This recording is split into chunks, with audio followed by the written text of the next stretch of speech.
Well, we are sitting here waiting for our connecting flight in Chicago. So I figured I'd get some of the videos done for tomorrow. Obviously, it's been a busy week. Um, Had a good night last night. Brave World won. We didn't just do well at the sale, but Brave World was a winner in the preferred. In the preferred last night in Toronto, 20-1 winner, 151, I believe. Louis Philippois has done a great job with this horse. Obviously, Richard has also. Just really happy to see him doing well. What else do we have? Cruising in Style, race good this week with a second. Sunshine and Shade, race good. In fact, so good we bought his sister this week. Canadian Titan, second in the grassroots last night. Was fantastic. Enduring Strength, unfortunately. Obviously had a little issue rebounding from that sickness the week before. Was a little flat in the final, trotted 58 last quarter and 29-4, but obviously an 8th place finish for him. Nevertheless, a great year for all of those, definitely for Enduring Strength and Canadian Titan, who had a tremendous year. Only missed the board once, and that was that odd break she made 2 weeks ago. Only missed the top two once, and that was in the elimination for the final.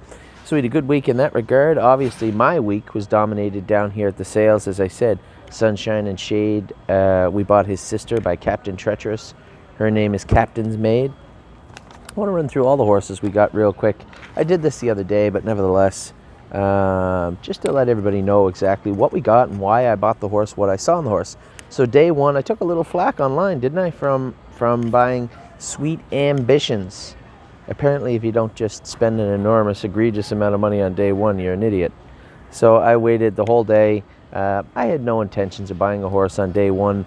The horses that we had pegged for a group that we were looking at, the Chapter 7 colt, I opted not to buy him. A couple of the other horses didn't pass vet checks. And then, of course, the other horse that we wanted, Rosie's War Bonds, was on day two. And I opted not to buy Rosie either. Top of the line, top of the food chain, so to speak, and what I was willing to pay, I guess, for Rosie's War Bonds. And I told you guys, every time I'm at a sale, I ask myself one simple question. I say this over and over again, but I think it's important to clarify this. Is this horse worth less than you're about to pay for it, than you're about to bid? And with Rosie's War Bonds, I think he was worth right on $100,000, maybe a little bit less. When I first saw the video, 75, 85, 90, somewhere around there. He did have that OCD in his left hind ankle, so I opted to. I still wasn't that worried about it. It was in a good spot. It may never have to be operated on. May never be a problem. Lots of horses have OCDs, but I knew it was there. So at $100,000, it was a lot for Rosie, and you know, for the group of people we put together to buy I guess the easiest way to an inexpensive horse, a horse that we had hoped and projected would maybe make the Grand Circuit. Now keep in mind, to make the Grand Circuit, I got to race against the likes of Damien and the Green Shoes brother, Maverick, and all those horses. So to say, yeah, we're just going to put a group together, buy a horse for $150,000, and I'm just going to race against that fella that was $1 million, or either of them, and a number of the horses that were $300,000, $400,000, $500,000 and more. So, you know, although it's a ton of money for me and a lot of money for our clients, on the bigger scheme of things, especially on day one in Lexington, a little bit of a fly on the windshield. So I opted not to jump in and buy those horses. We still got Harrisburg, and you know, I had a very good conversation with a client about this. They said, well, Anthony, if it's worth 100, it's worth 110. Yeah, I suppose you're right, but if I'm going to buy a horse, I'm always going to lean towards value. I think it's the safest way to look at it. I'm not just the guy that's going to go to the sale and buy a horse to buy a horse. Perfect example is Sweet Ambitions on day one. I didn't need Sweet Ambitions. Sweet Ambitions was not on my list. Day one horse, this was day three pedigree. But at $15,000, it's a day five price. Sweet Ambition's a good-looking filly. I did do a video of her. I liked her. But at $15,000, can't go wrong, really, when you look at her. She's a nice-looking filly. She had a good video. She's got decent pedigree. $15,000 on day one, although it was the lowest purchase, I'm almost positive on day one, it was still a good purchase. So day 1 through 5, it doesn't matter to me. I think Sweet Ambitions was probably worth that. In fact, if they hadn't tried to run her through on day one, if she had been a day 3 filly, she might have brought twice this. I thought she was a good-looking filly, had a real nice presence, a real nice way about her, and I rather liked her. So Sweet Ambitions was our first purchase, and that was a day 1 purchase. Day 2, we were a little busier. We had 3 on day 2. Day 2, the first one I bought was the Fat Cobra. I like the Fat Cobra. I think he's got a great name, but he nice horse. He's out of a mare that made $767,634, and her name was Little Miss Dragon. Won a lot of stake races. Was a very, very good mare. Her first foal was a Bettor's Delight. Filly named Delightful Dragon. First 2-year-old winning 52 and 4, winning 150 after that, made $820,000. The thing I love looking at this pedigree, a lot of fast 2-year-old marks, right? A lot of fast 2-year-old marks. Delightful Dragon, Dragon Time 52 flat as a 2-year-old. Dragon Roll 54 and 3 as a 2-year-old. Dropped down to the second dam. Arch Standing 743,000 made 52 and 2 as a 2-year-old. Jamaican Hanover 53 and 3 again as a 2-year-old. Then on the third dam, if you don't love what you see up here, just drop down on the third dam and you see Jaguar Spur. Now, my question to you, especially since Harry Polton is one of our affiliate trainers, how much money would Jaguar Spur have made had Matt Scooter not been around the exact same year? Jaguar Spur, 149 and 2, $1.8 million made. For those of you concerned about horses that don't take great 2-year-old marks, Jaguar Spur, who I just mentioned, world champion, 2-4 and 1 as a 2-year-old. So, just food for thought. The Fat Cobra is the name of the horse we bought. $15,000. It's 10 months away from us knowing for sure, but I would have to believe that this is as close to a slam dunk as you're going to find for us. There's nothing wrong with the Fat Cobra. Real good size colt. Great head on him. Nice video. $15,000. Next, we got a horse I was very, very surprised to get. Now, I didn't do a video right away on I'm Hill on Wheels. If that name sounds familiar, you might have looked at the horse also because it is a brother to Compass Rose DC. Now, Compass Rose DC was a $16,000 Uncle Peter filly in the Ohio Select last year. We bought I'm Hill on Wheels for $22,000. Only difference is he's a Muscle Hill. He's a bigger, stronger, happier version of Compass Rose DC. He did a decent video. I think he just kind of plodded along in his video. Just a really good-looking colt. Now, again, somebody said, was he a stake colt? Come on. How can I possibly know that? He's a Muscle Hill. He's got a race against Damien, right? He's got a race against the likes of Damien and all those other expensive Muscle Hills. So to think our $22,000 purchase is somehow going to make some noise in New Jersey next year is a little, let's just say we're jumping the gun. But at $22,000, he only need be a nice colt. And there's lots of racing in Canada and New Jersey for this colt. So I'm Hill on Wheels. I didn't do a video of him right away because I simply thought there was no possible way on earth we could afford this horse. We did. First dam strong, second dam strong. Just a nice family. And I already know Compass Rose DC is an overachiever. She's been a tough mare for us all year. Trotted her last start of the year in 57 in Delaware. This is her bigger, stronger brother by Muscle Hill. So I'm Hill on Wheels at $22,000. Again, not very hard to put my hand up at that point. Next was another horse, a little surprising. I didn't do a video of him. I just assumed he was going to be a 6-figure horse, and maybe somebody can point out to me why I'm wrong. But this is a first crop betting line. Now, you might say betting line. As I thought the betting lines would find value in Lexington, they did not because they were really, really high. I know Casey bought one for over 200. I saw a number of them go through really, really high. Then here's Braemar. March Colt, by betting line, out of Don't You Smile. Grin from ear to ear horse mare that made $270,000. I would suspect she's best known for Vegas Vacation. This is a 3/4 brother to Vegas Vacation. Now, Vegas Vacation was by Bettor's Delight. So was this horse's father, betting line. So you have a 3/4 brother to Vegas Vacation selling on day number 2 in Lexington. Big colt, great looking colt, had a nice video, $30,000. This is another horse I didn't do a video on. How could I possibly believe? If I was looking at a betting line, fine. But Vegas Vacation's 3/4 brother, makes it pretty tough for me to run out and do a video of this horse. I just didn't think we'd ever be going home with him. Strong family. It's not like he was a fluke.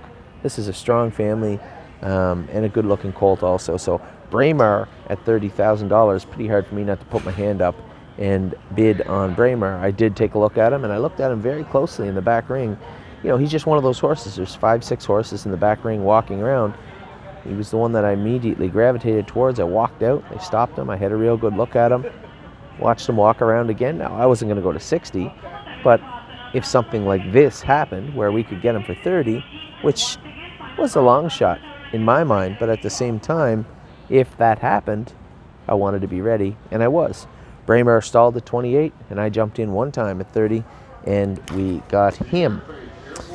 That was it for day number 2. At that point, we'd ended up with 4 horses. On to day number 3, I had a number of calls from clients, which I really appreciated, saying, hey, Anthony, I really like this horse or that horse. One gentleman in particular said, you like Better's Hope.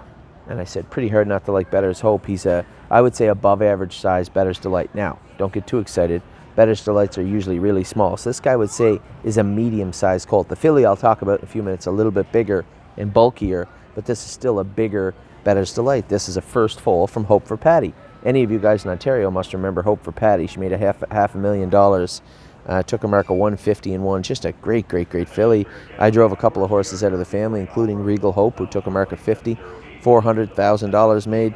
Just a really good family. A tough-nosed mare, this Hope for Patty, and this is her first foal. So I had a gentleman say, what do you think he'll bring? Better's Delights was selling pretty strong. Not that shocking considering the year he had with Tall Dark Stranger, who won in Lexington and 150 flat already. He's got 400 made as a 2-year-old this year. And then Better's Wish, who's been amongst the top of the 3-year-old ranks all year. He's got well over $1 million made now. Again, 2-year-old and a 3-year-old not dominating, well, Tall Dark Stranger is, but the 3-year-old Better's Wish is obviously just a fantastic animal. And again, both Better's Delights, so is Better's Hope. So I got a Better's Delight colt, who I would say is fairly well bred, good looking size, completely correct. So my answer was simple. I thought he'd bring 60 to 80. I don't know if I'm comfortable paying $80,000 for a Better's Delight because my job's a little different too. Not only do I have to buy horses and find value, I have to find horses that our clients are going to be interested in. Are our clients going to be interested in an $80,000 Better's Delight, who at the time was probably about the 6th most expensive one in the sale, even at 60 into 80? I like them, but I don't think we can afford them, was my answer quite convincingly to our client. And he said, well, I like him up to 60. I actually like him into 80, but it sounds like you're not comfortable going there. So I like him up to 60. I'll take a quarter of him. Another gentleman called, said, I too will take very similar conversations. He thought maybe along the same lines as me, 50, 60, I'd be comfortable buying them. 80 might be a little much. So I had 2 clients that were already speaking for the colt at 50%. And I already knew people would like him. It's pretty hard not to like him. So I was shocked when we bought the horse for $40,000. Really good looking colt. Again, don't take my word for this. You know, of course, I'm selling shares to you. You're my clients or potential clients. But at the same time, I can't lie. You're going to see the horses on video. You're going to see pictures of them soon enough. So Better's Hope, take my word for it or not, very good looking colt. It really doesn't matter now. He sold out. So Better's Hope at $40,000 for me was a pretty easy endeavor. The next one we jumped into was, again, Captain's Maid. This is a filly I looked at. She's a little smaller than Sunshine and Shade. Real sleek, well put together filly, but a little bit smaller in stature. She's a filly. He was a good looking black colt with those 3 white legs. This filly's just brown, all brown. And I thought, you know, not many people know Sunshine and Shade, and I think he's got a pretty bright future ahead of him. But most people know Shades of Bay. It's kind of a nice horse. Maybe you don't know them, just look down to the second dam, Artificial. He's not the sire of the second dam. He's in the second dam. So, and then if you're not really sure, you can look down on the third dam, and lo and behold, there's another world champion, Shady Daisy. So Captain's Maid at $25,000. Again, I figured even though she was small, she'd bring 35, maybe 40. At 20, 25 is pretty easy for me, especially since many of our clients already know somebody in the family. And somebody said, well, you know, you can't always come back and buy a horse out of the family. You don't. But I'm comfortable when I know that the family's a tough, strong horse. Keep in mind, all of us know what happened with Sunshine and Shade. He was ready to go in June and broke his leg. This horse kicked the wall, got cast, snapped his splint bone off. We operated, took the splint bone out, healed him, brought the horse back in training. He's second in 54, first over in September at Mohawk. He's racing this week. He's still got 2 series left. Very, very nice horse, very fast horse, very flashy horse. This is his younger sister by Captain Treacherous. Keep in mind, Sunshine and Shade is a Sunshine Beach. No disrespect to Sunshine Beach, but he is not Captain Treacherous. So we have a Captain Treacherous younger, and we paid $22,000 for Sunshine and Shade last year on day 4 or 5 of Lexington. Captain's Made, day 3 purchase, $25,000. I shouldn't have to say more than that. Then we're moving on. I was down looking at videos, and this giant of an animal is leaping and really almost got away on the young lady that was taking care of him in the yard at Hunterton. And I looked down. I said to Curtis, he goes, "Let me guess, you want to go video that thing?" And he was big. And I said, "Yeah, I do." We went down there. They got him calmed down. He stood for a couple of minutes, and he struck, and he jumped up. This is one of the biggest horses I've had in quite a while. His name is Perfect Record. So I thought I knew the family, Perfect Vacation in the second, Village Advocate in the third, Strong Family. But what they didn't put in the sale catalog is one of the horses in the first dam that only made $1,000 before I sold him. And that was Off-Broadway. Now, Off-Broadway's biggest problem was he tied up quite a bit on us. And that was a Broadway Hall trade, I think. We had a few that tied up. But this guy's by Trixton. He looks nothing. And Off-Broadway was a flashy-looking horse. Just had some real problems with that AST level and him tying up. And I opted to sell him. This guy is a Trixton, New Jersey bred, dual eligible, New Jersey and Kentucky. If you're not intrigued by what I'm saying about the video, about his yearling video, just wait till we shoot this horse. He is, I didn't say that right. Wait until we video this horse. He's a giant of an animal. Just a beautiful colt, nice video. Take a look at his yearling video, you'll get a little idea of how big he is. He's a big, big boy. And our last one of the night on day 3, or no, it wasn't the last one of the night, was it? No, we had one more. The next one of the night was Keystone Raven. Now this is a filly. The people that were interested in Better's Hope were obviously interested in this filly also. 3 generations of speed and talent and money all the way through the page. Perfect filly. She's a little bigger than Better's Hope and bulkier than Better's Hope. And she was gorgeous. And I said, because of the fillies and the residual breeding value, they go a little higher, right? Especially in Lexington. So I'm thinking 40 for Better's Hope. That might have been a fluke. This filly's going to bring $75,000. Maybe I'm wrong. You know, there is 3 foals. It isn't, there's 6 foals. So it's the 7th foal. Maybe she won't bring that much. 50, 55 maybe. $35,000 spot Keystone Raven. Again, this is all trivial because we're not going to know for 10 months. But again, looking at this filly's page, looking at this filly's video, looking at this filly, and I did a video on most of these horses before the sale, this filly was definitely worth, I thought definitely worth much more than we paid for it. $35,000. Pretty hard to go wrong there. I know that Susie Kerwood had come up to me after and said that was a filly that I liked. I thought she was worth 35. You landed on 35, and I didn't keep going. So, you know, for a horseman like Susie and her boyfriend Renee to come up and take a look at her is obviously not that shocking, but obviously a feather in our cap. Also makes me believe that I'm on the right track. Also, and other smart people and good trainers are commenting about the horses that you purchased. And our last of the day was a horse I waited for. This is a horse I picked on day 1. I knew we could afford him. I was almost positive we could buy him. I really wanted him, and the reason being that I looked at a number of Archangels over the last 2 years. None of them were straight. They all had little quirks, you know, tipped in, toed out, you know, just not proportionately perfect. I thought Walk on the Moon was. And I'm not a big Archangel fan. You know, people said, oh, you had Delcar Star Angel. Delcar Star Angel, I think if we had taken a little more time with her, she might have come around. But she was dramatically better at the end of it than she was at the start. It just didn't always show up, and I think it was just bad timing. And maybe I'm wrong. Maybe she wasn't a great horse, but it felt like she was trying to be, and she was coming on. She was only 3. She was a giant. She might have got better later on in her life, but we never got a chance to see that as we sold her. So Walk on the Moon was the first horse by Archangel. I can honestly say that. Now, I could be 100% wrong. There could be lots out there. None that I saw.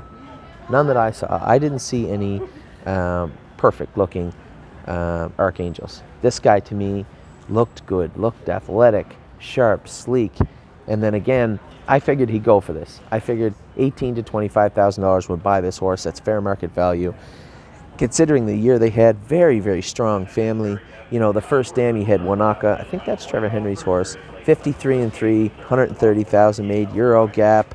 And then you look down at the second dam, Whiskey Tax, second in the Hambletonian, just a war horse, $1 million made. And then in the third dam herself, Me Maggie, was a world champion. And then Dornello made $250,000. That was her foal. So lots of speed and lots of money all up and down the page. I thought this horse would go right where we bought him for. I wasn't surprised in any way. And I think fair market value was fair for a walk on the moon. Really, really like this horse in day number 3. Then we switched gears and we went to day number 4. Now, day number 4, at this point we get 9 horses. I've been trying to budget for 10, right? That was my goal. So I looked very hard at hip number 505. Wanted a bar hopping horse. This colt I thought was really nice. He went for 20. I really thought this horse was worth 25, but I let him go. He didn't seem like he was the best bar hopping. I had one later on I really liked, but I think at 25 was probably worth buying. But I knew that there was some Ontario horses coming up I wanted to look at. 2 hips later was Can't Muscle Me. Now Can't Muscle Me I thought was probably a $35,000 filly. Very, very well bred. This was a dam of 2 foals, 1 winner, 2 foals, 1 winner, and a sister to Market Share. Now, one of the other sisters for Market Share had a foal that went for a lot of money. Market Share's colt went for 40 or 50. This was a muscle mass filly, a big, big filly, out of a sister by revenue to Market Share. I thought this horse was a great looking horse. I thought it would bring at least $35,000. I was prepared to go to 32, and we ended up getting this Ontario sired filly for $27,000. I think it was easily a good purchase for us. Exactly what I was looking for, especially in the Ontario market, was a filly like this. So Can't Muscle Me fit in perfectly. Now I'm getting a little worried. I'm saying now I'm at 10. I got a day and a half left, and I know I got a filly coming up that I really like. I wanted a Southwind Frank, and I got a filly by Southwind Frank coming up. Not only did I have a filly by Southwind Frank coming up, I had a filly by Southwind Frank that's a half-sister to Harness AM. I thought quite highly of Harness AM this year. She raced her heart out all year. She was the worst drawing horse in the stable. If you're in the stable and you said, oh, my horse drew bad all year, just pull up the track-it lines on Harness AM. Drew the toughest division and the outside post, it seemed, every single week. This filly still ended up making just under 30,000 Canadian, maybe just over, I don't know. But just raced great. Trotted in 56 a number of times. She might even have trotted 55 once, I'm not sure. But Harness AM was a good filly for us in Pennsylvania. This is her sister by Southwind Frank. Now, she wasn't as sleek and flashy as Harness AM. She was a little more bulkier, manly, a little more masculine.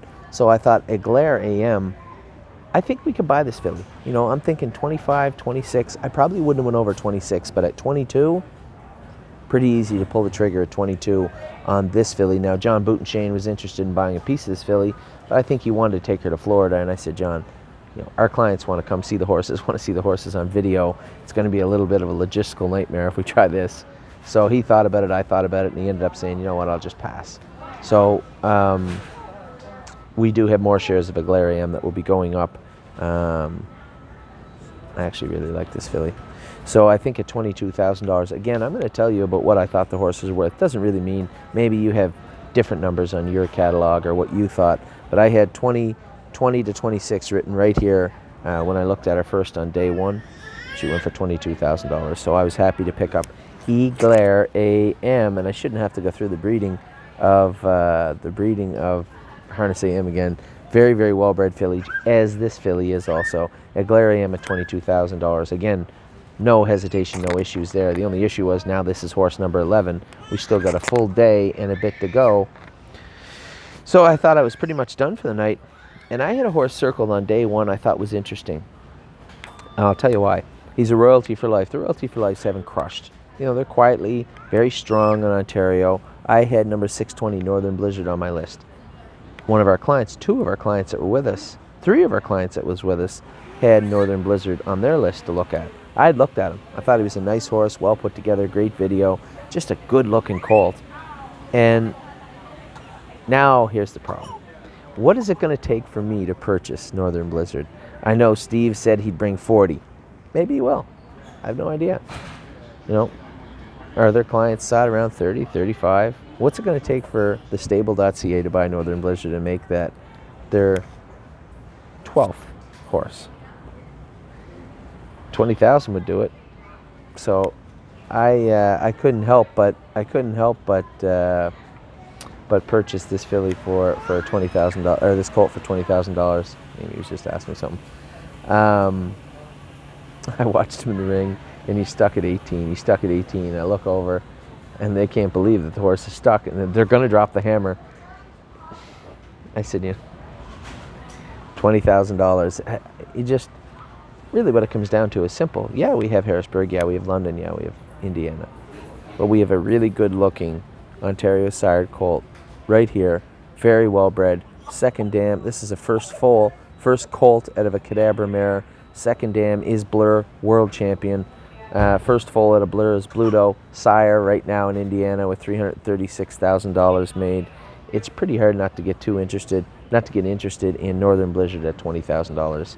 So although I had him pegged almost twice that, at 35 was my number on day one for him, and our clients had him pegged around the same. He went for 20, and we scooped him up. So now I head home after day 4. I get 12 horses.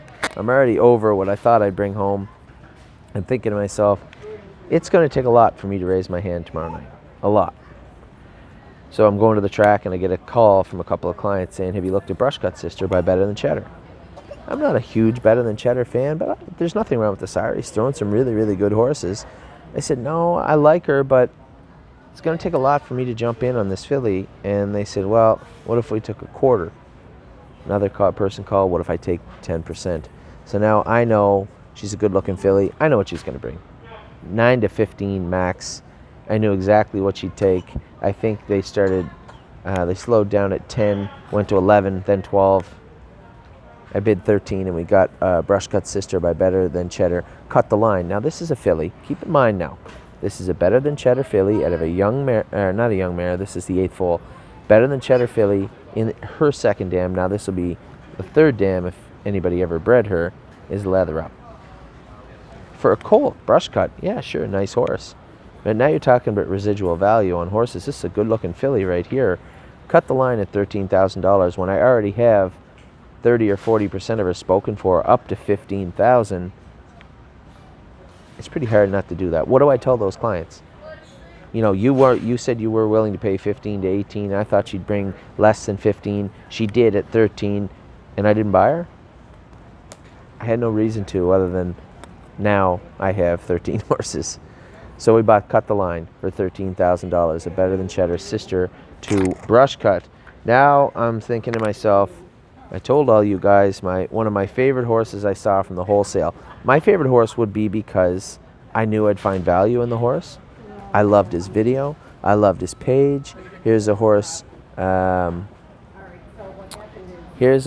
got Amigo Hall in the second dam, Alley Hall in the second dam, and Alley Hall branches off to a whole other branch of very, very good horses. Great page, good-looking colt. Loved his video. What am I going to do? So Felix, our blacksmith, he said, I'll buy half of them up to $20,000. I didn't know if I wanted to go to 20. You know, I figured maybe there's a chance he'll just blow right through and I won't have to worry about it. Maybe he'll go for 30. Stalls out at 13. Somebody bids 15.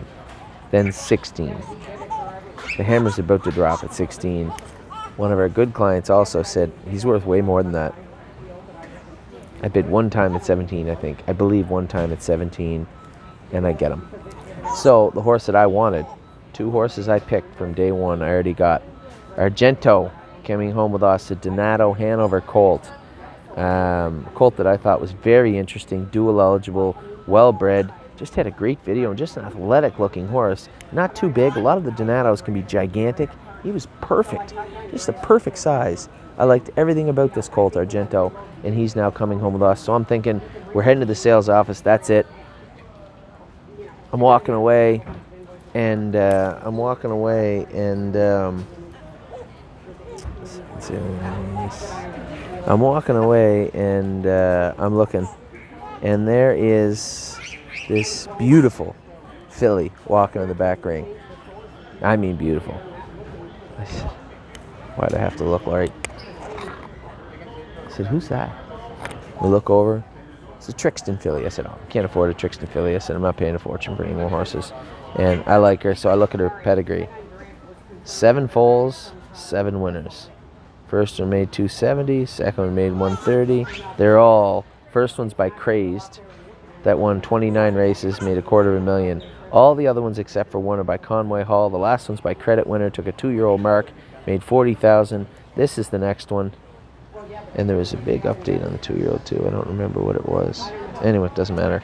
And look, second dam, Crowning Classic, $2 million made in Europe. You can't afford her anyway, so what's the big deal? We walk to the sale, I go out and I look at her. She stands nice and correct filly, big filly.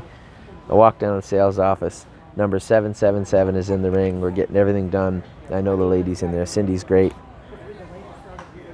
I see the number 778 comes in the ring. I said, Cindy, you're going to be a couple minutes? She goes, yeah, it'll be 3 minutes. I said, okay, I'll be 2.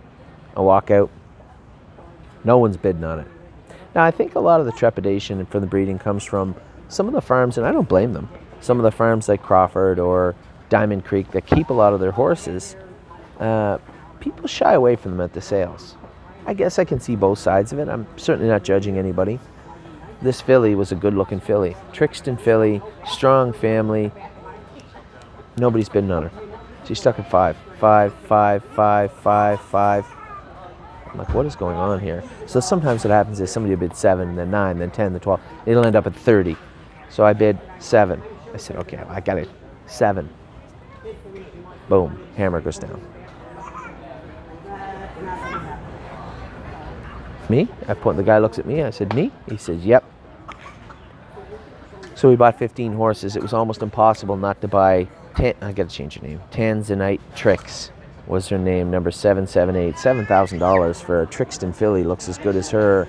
I just don't understand how you couldn't. And again, if you have some sort of argument to make about why I shouldn't have, or why a horse wasn't worth what I thought it was, I'm always looking to learn also. But looking at that filly, I'm sorry, I just don't see how you can't say she's worth 7. I know the Trixton stud fee's a fortune, so there's no way this filly's not worth that. It's a broodmare.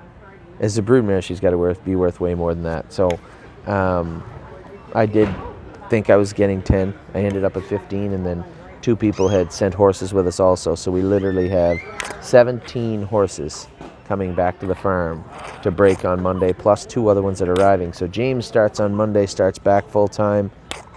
James and I have 19 to break tomorrow. So if you're around Campbellville, or if you're around the area, come on out, because you can see us go with them. They are going to go, all of them tomorrow, unless they have a fever or something, and obviously they won't. But barring any fevers, sickness, or anything like that, we'll have 19 or 20 of them in the jog cart for the first time tomorrow morning in Campbellville. So that's a wrap on Lexington. I'm going to try and bring you guys some videos. Obviously, my job now is to get as many shares as I can sold. I want to get back to an area of black before I head to Harrisburg. London's always in a tricky spot for us anyway, but I would like to get back to a position of comfort for heading into Lexington. I didn't get my Chapter 7, and as one of our clients pointed out, it really doesn't have to be a Chapter 7. You're right, I was just looking for the perfect storm.